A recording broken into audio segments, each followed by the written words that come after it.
If we are on a ship, the sea is not victorious and the ship is not sinking. Eschatology is a message about the victory of Jesus Christ. God is reclaiming and restoring and redeeming all things to himself in the work and person of Jesus Christ. Welcome back to Eschatology Matters. I'm your host, Josh Howard. I wanted to do a quick rundown of some just recommended reading or recommended resources within the kind of broad realm of eschatology. As far as the questions and comments from subscribers to our channel go, this has probably been one of the main questions that has come in, like what books would you recommend, what resources would you recommend.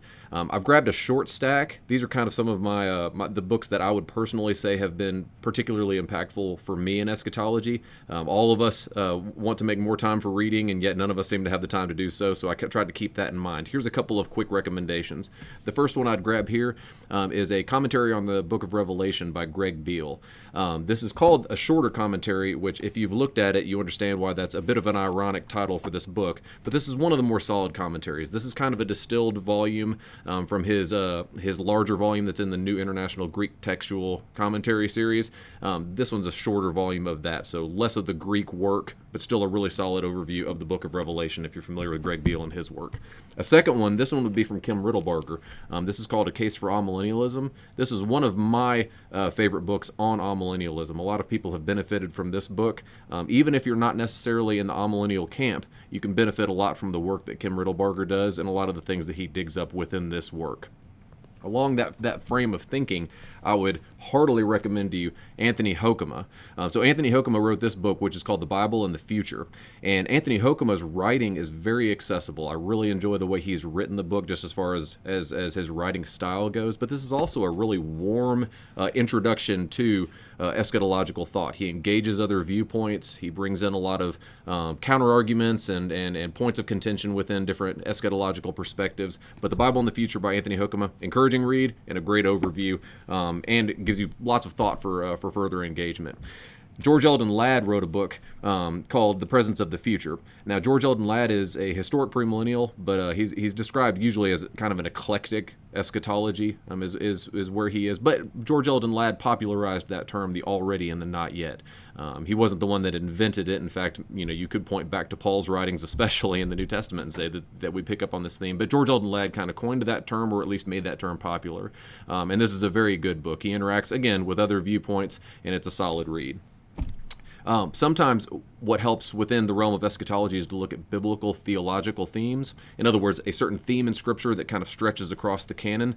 I grabbed this one, and this particular volume is by James Hamilton, and it's called With the Clouds of Heaven. But this is within the New Studies in Biblical Theology series.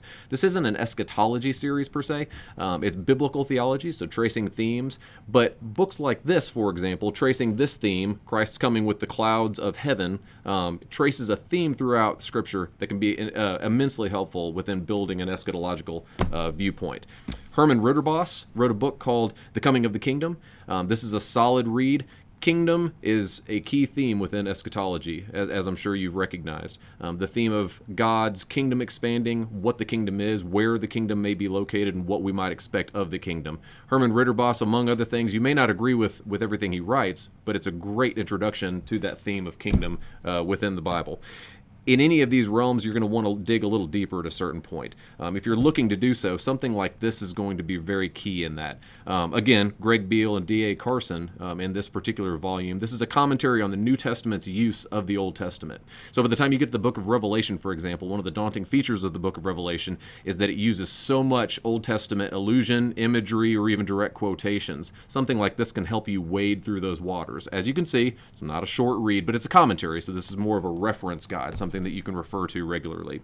If you're looking for a shorter read, I heartily recommend T.D. Alexander. Short little book. It's a biblical theology sort of approach, but this is called From Eden to the New Jerusalem. It's a really warm, encouraging, almost pastoral read, but it's one of those eschatological themes that traces from the Garden of Eden to the new heavens and the new earth, all across Scripture, what God is accomplishing in this world.